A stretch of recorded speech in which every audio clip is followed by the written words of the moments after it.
Today I want to share with you guys what I think is the best way to set up the ZPacks Altaplex tent. There's a bunch of different ways that I've seen out there, but after dozens of days with this tent and a whole through hike, this is the way that I think is the best. To start out, unroll the tent and lay it out. Make sure the doors are facing the direction that you want. And the next thing I do is I take all my stakes and I throw them where I want them. When I'm setting up the ZPacks Altaplex, I use 3 MSR groundhog stakes and then another 5 MSR mini groundhog stakes. The first thing I do is I stake out the 2 back guy lines. And what's very important with this, and probably one of the most important things when setting up the Altaplex, is that you want to have all of your guy lines basically as long as possible. I set it up so that the guy lines are on a 45-degree angle to the back of the tent. You may have seen other videos where people pull the back 2 guy lines straight out from each other so you create a straight line along the back of the tent. But I found with that way you don't get as much height with the tent and you end up with less space inside the tent.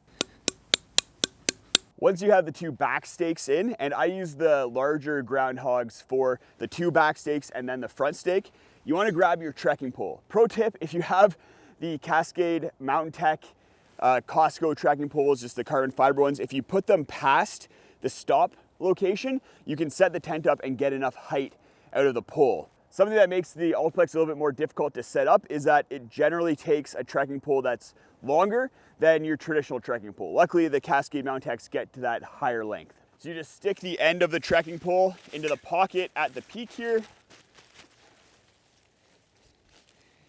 And then I like to then raise it up. So I have it about an inch past the stop locations for both.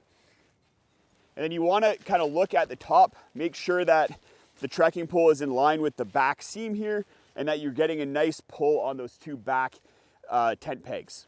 I like to have the tip of the trekking pole pointing a little bit forward past perpendicular just so I have a little bit more space to swing my legs around if I'm maneuvering inside the tent.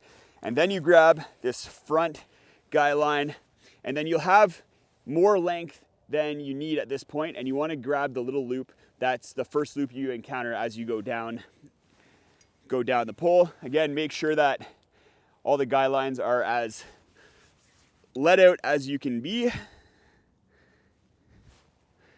and then stake that in. The rest of the guy line in the front has these 2 little hooks on there, and those attach to the door. At this point, I like to close the door up just so that I make sure that I'm having good tension for all of my other stakes as I put them in. And then I come across to the 2 front stakes and I pull those out at a 45-degree angle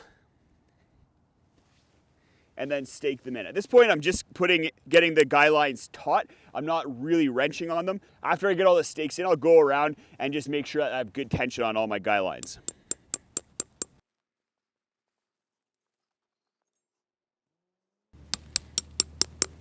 And then there's one more guy line in the back here.